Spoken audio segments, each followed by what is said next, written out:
یوې ښځې خپل خاوند ته د دویم واده اجازت یې ورته نه ورکول. اخر خاوند یې غوسه شو او خپل 15 واړه بچي او ښځه یې بې دردۍ سره وسوځول. مینهوالو ټول معلومات زه تاسو ته په دې ویډیو کې راکوم. زموږ دا ویډیو د سره تر اخره پورې ګورئ چې تاسو ته پوره معلومات در ورسېږي. د دې معلومات نه مخکې زه تاسو ته دا یادګین وکړم څوک چې زموږ په دې سوپر کلیک چینل کې نوي وئ چینل هم نوي سبسکرایب کړئ مهرباني وکړئ تاسو زموږ د سوپر کلیک چینل د سره سبسکرایب کړئ خوا کې سره د ټلۍ نشان ووهئ چې هر یوه نوي معلوماتي ویډیو تاسو ته په اسانۍ باندې در ورسېږي. مینهوالو په لاهور ګجرات کې دا واقعه مخې ته راغلې ده چې شاهفخر په خپلې ګاونډۍ ښځې باندې مین شولو. بیا د ده خپله ښځو او 15 تنه بچي وو او دا شاهفخر بندقه ګاونډۍ کور ته ورتللو. ګاونډۍ هم د دوی کور تلله خو شاهفخر د اخر خپلې ښځې ګلسوم ته وویلې غواړم چې زه د ښځې سره واده وکړم خو چل دې پسې چېرته کې رشته راغله او دا رانه لاړله او کویدن شوه یا رانه واده شوه نو یعنې زه به تاسو چېرته ژوندي پرې نه ږدم. خو مینهوالو دغه شانتې وشول چې څنګه شاهفخر چې څنګه خپلې ښځې ته ویلو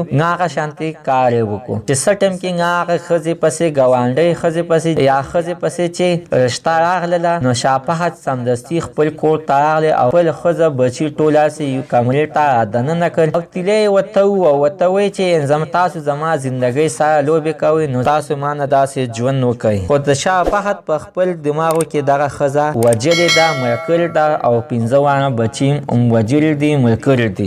چې هغه ښځه اوس په داسې حالات کې ده هغوی خپله هم وایي چې زموږ د دې زندګۍ نه مرګ ښه دی ځکه چې ته وګوره په کوم حالات باندې مخ خالص هم سوځېدلي دي نو د لورې لاسونه هر یو شی سوځېدلي دي خو الله تعالی ورته مخ بچ کړی دی او دومره ښایسته بچي دي. خو دې ظالم د دویم واده دپاره خپله ښځه بچي هر څه وسوځول. مینهوالو داسې سړو په باره کې ستاسو څه خیر ده چې ده ته د اخر کومه سزا ورکړل شي. مینهوالو زموږ د سره نننۍ معلومات ته د دې ځای پورې د نوي معلومات دپاره د سره زموږ د سوپر کلیک چینل د سره سبسکرایب کړئ خوا کې ورسره د ټلۍ نشان ووهئ چې هر یوه نوي معلوماتي ویډیو تاسو ته په اسانۍ باندې در ورسېږي.